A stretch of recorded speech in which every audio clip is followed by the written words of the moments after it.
আওয়ামী লীগের সাধারণ সম্পাদক এবং সড়ক পরিবহন ও সেতু মন্ত্রী ওবায়দুল কাদের বলেছেন, বিএনপি এদেশের গণতন্ত্রের শত্রু ও আন্তর্জাতিকভাবে চিহ্নিত একটি সন্ত্রাসী দল।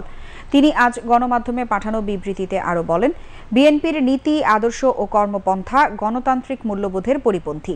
রাজনীতির মঞ্চে বিএনপির অবস্থান গণতন্ত্রের বিপরীত মেরুতে।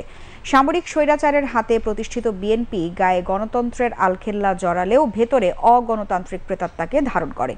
তাই সাংবিধানিক ও নিয়মতান্ত্রিক পদ্ধতির প্রতি তাদের কোনো শ্রদ্ধাবোধ নেই।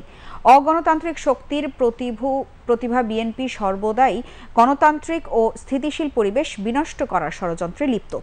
ওবায়দুল কাদের বলেন, নির্বাচনে অংশগ্রহণ না করে বিএনপি নির্বাচন বানচালের উদ্দেশ্যে সন্ত্রাস ও নৈরাজ্য সৃষ্টি করেছিল। বিএনপি মজ্জাগত সন্ত্রাস রাজনৈতিক কর্মসূচির নামে আড়াল করার চেষ্টা করলেও তা আজ জাতির কাছে এবং আন্তর্জাতিক পরিমণ্ডলে স্বীকৃত। কানাডার ফেডারেল আদালত কর্তৃক বিএনপি একটি সন্ত্রাসী সংগঠন হিসেবে অভিহিত হয়েছে। লাগাতারভাবে ভুল নীতি ও ভুল কর্মসূচি গ্রহণের মাধ্যমে বিএনপি ভুলের চোরাবালিতে নিমজ্জিত।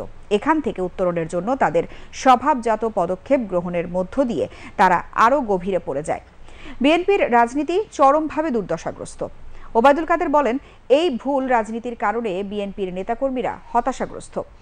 ব্যর্থ বিএনপির উদ্ভ্রান্ত নেতাকর্মীরা জনগণের মাঝে হতাশার বীজ বপনের অপচেষ্টা করছে এবং নেতিবাচক রাজনীতির মাধ্যমে দেশ ও জনগণের ক্ষতি সাধনে সর্বদা ষড়যন্ত্রে লিপ্ত রয়েছে। তাদের এ ধরনের কর্মকাণ্ড দেশ ও জনগণের স্বার্থবিরোধী।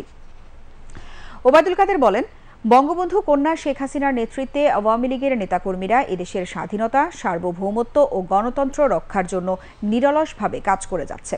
সকল প্রতিকূলতা কাটিয়ে আওয়ামী লীগ দেশকে এগিয়ে নিয়ে যাবে, রচনা করবে উন্নত, সমৃদ্ধ ও নিরাপদ স্মার্ট বাংলাদেশ।